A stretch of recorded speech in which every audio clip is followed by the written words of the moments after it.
आज लगभग 2 बजे के आसपास साहब जो है माता साहब गुरुद्वारा विज़िट पे गए थे।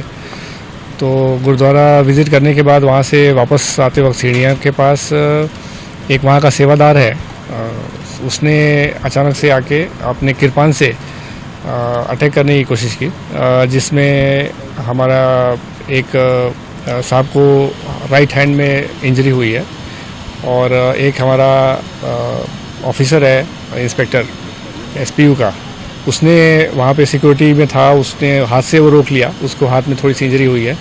ये होते ही हमने इमीडिएटली उस जो अटैकर था उसको अपने कस्टडी में ले लिया और उससे इंट्रोगेशन चल रही है। वो लगभग 62 साल का उम्र का है और लगभग 2 साल से यहाँ पे एज सेवादार काम कर रहा था गुरुद्वारे में। सर, ये आईटी का स्पेसिफिक इनपुट था, फिर भी नांदेड़ पुलिस कैसे चूक गई?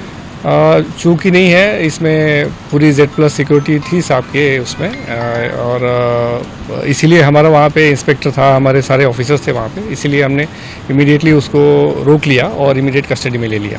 हालत कैसी है आपके पुलिस ऑफिसर? दोनों लोगों की हालत बिल्कुल ठीक है, व्यवस्थित है और कोई दिक्कत वाली बात नहीं है। सर, हमलावर जो था उसका कोई क्रिमिनल बैकग्राउंड था? डिप्टी सीएम को अभी शिफ्ट करने जा रहे हैं? नहीं, अभी साहब तो फिलहाल उनका देखरेख, डॉक्टरों की देखरेख में, टीम में की देखरेख में उनका चल रहा है इलाज और स्टेबल है, बिल्कुल कोई दिक्कत की बात नहीं है। हमला जो सेवादार के पास कृपान होता है उस कृपान से ही किया और हमले का रीज़न अभी तक उसने कुछ स्पेसिफिक कोई ऐसा डिटेल रीज़न बता नहीं रहा है। हमारा इंट्रोगेशन उसके साथ चल रहा है, उसके पीछे की पूरी छानबीन की जा रही है, जाँच की जा रही है, जो उसकी बैकग्राउंड चेक और उसके कनेक्शंस, ये सारी चीज़ें हम डिटेल में इन्वेस्टिगेट कर रहे हैं। इसमें बहुत सारी एजेंसीज, ATS और हम ये सभी लोग मिलकर कर रहे हैं। तो पंजाब में हुई बेअदबी में जो इनको सजा लगाई थी तख्त ने, और दूसरी बात जो है ये उड़ता पंजाब का इनके ऊपर उसका रोष था एक्यूज का, ऐसा बोला जा रहा है, क्या सच?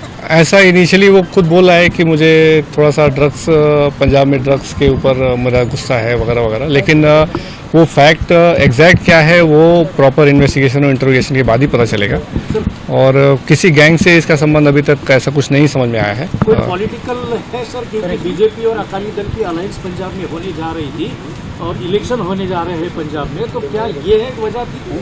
नहीं, अभी वजह वही मैं बता रहा हूँ कि वजह अभी तक बिल्कुल साफ नहीं है कि क्या एग्जैक्ट वजह थी, वो उसको हम इंट्रोगेट कर रहे हैं। सर, इन्वेस्टिगेशन कौन कर रहा है अभी? इन्वेस्टिगेशन में हमारी पुलिस की टीमें लगी हुई हैं, ATS भी लगी हुई है, नांदेड़ पुलिस, ATS, ये सभी लोग मिलकर कर रहे हैं। सर, उसका कोई बैकग्राउंड, क्रिमिनल बैकग्राउंड से है वो? अच्छा काम नहीं की इसलिए उसने हमला किया, ऐसी बातें सामने आ रही है। अभी तक इसकी पुष्टि नहीं हुई है, अभी हम जब इंट्रोगेट कर लेंगे, डिटेल में उसके कनेक्शन निकाल देंगे, तभी एग्जैक्ट रीजन इसका। जवाब नहीं दिया है क्या सर आरोपी जिस पर? नहीं, अभी तक कोई बहुत स्पेसिफिक जवाब नहीं दिया उसने। अकेला रहता था या उसके कोई रिश्तेदार वगैरह? यहाँ पे अकेला ही था, रहने वाला पूना का है, पूना में उसकी फैमिली है, यहाँ से लगभग पिछले 2 साल से सेवादार की तरह काम कर रहा था। क्रिमिनल बैकग्राउंड था सर उसका? क्या जानकारी है? एडवोकेट थे वो हमलावर? हाँ, तो उसने उसका एजुकेशनल बैकग्राउंड वो BCom था और बाद में उसने LLB भी किया हुआ था।